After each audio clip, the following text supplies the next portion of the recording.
E uma coisa que acontece hoje, não é hoje, né? Isso acontece desde o final do século XVIII, né? Com a Revolução Francesa, porque a Revolução Francesa ela vai trazer a democracia, não é isso? O advento da democracia liberal. Sim.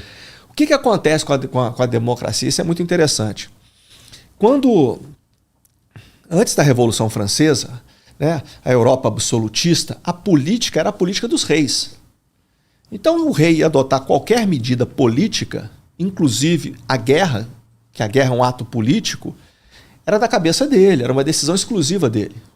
O rei quer fazer a guerra, ele ia no caderninho dele ali, verificava se o dinheiro dava, porque precisava pegar mais um mercenário ali, pagava um mercenário e tal, ele fazia assim, pô, dá para fazer uma guerra ali, vou invadir o país do Glauber, o reino do Glauber. Era a cabeça do rei. Com o advento da democracia liberal, isso muda. Muda em que sentido? Quem faz a política agora, em tese, são os representantes do povo. E para eles fazerem a política, o que eles precisam ter? Apoio. Apoio do povo. E como é que o cara, Glauber, eu quero fazer uma guerra, aí eu preciso que você me empreste seu filho para morrer na guerra, eu preciso que você pague mais imposto para custear, para eu comprar munição, cavalo, etc., forragem, etc., o que mais?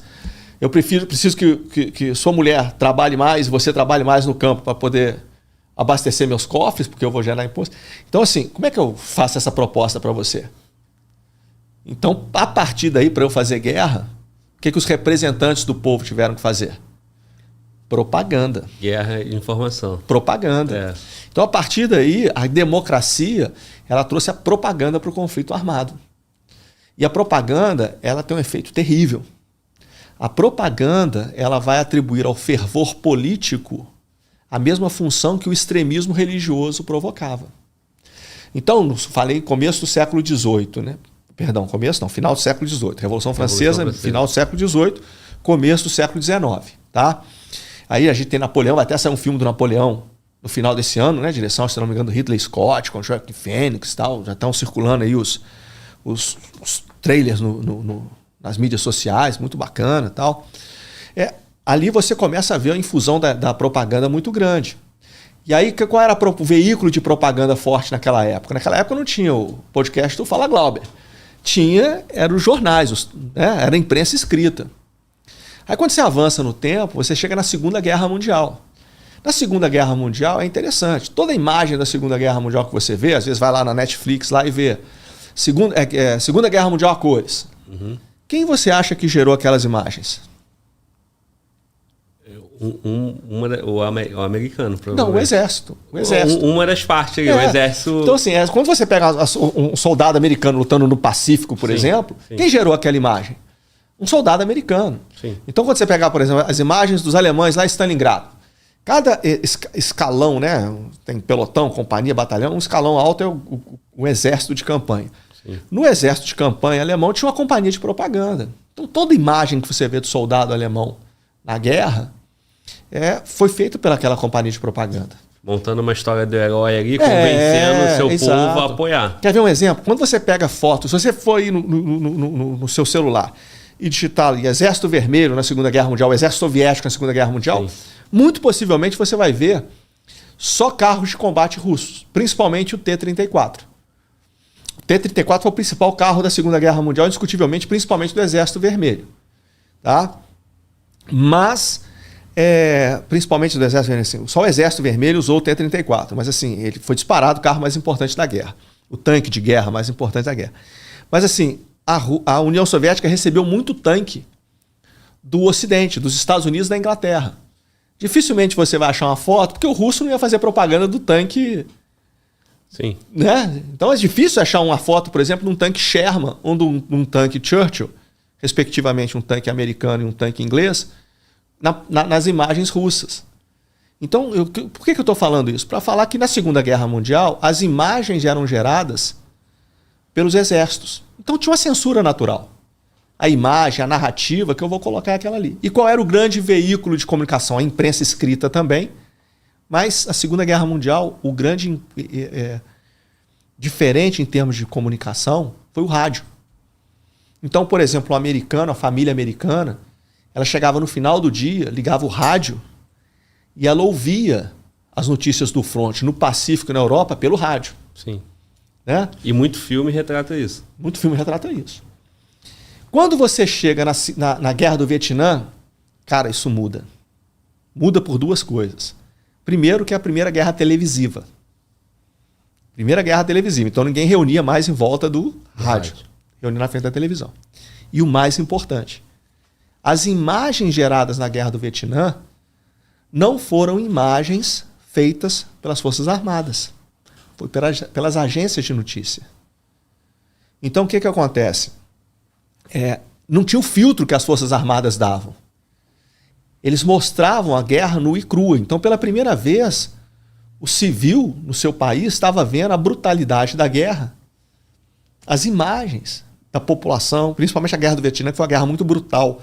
Brutal porque não tinha frente de combate. A frente era onde a população estava. Então, a população civil foi muito vitimada. Então, aquelas imagens causaram um impacto muito grande. Então, eu estou contando isso aí desde a Revolução Francesa para cá, para chamar a atenção para o impacto da propaganda. Então, quando a gente conversa de conflito ucrânico, quando você liga a televisão hoje, pode se ligar a televisão, pode pegar um jornal de grande circulação, etc., vem muito carregado de propaganda.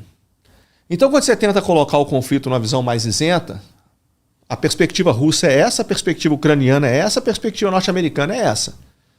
Pô, normalmente você já vai ter manifestação assim, assado. Isso é fruto da propaganda. Porque essas pessoas estão consumindo essas notícias diárias. O tempo todo propaganda, cara. O tempo todo propaganda. O tempo todo propaganda. Sim. O tempo todo propaganda. Então, quando a gente fala de conflito da Ucrânia, foi por isso que eu fiz essa advertência. A gente saiu esse tantão aí para poder falar de propaganda, porque é muito importante quando a gente fala hoje. E é importante por quê?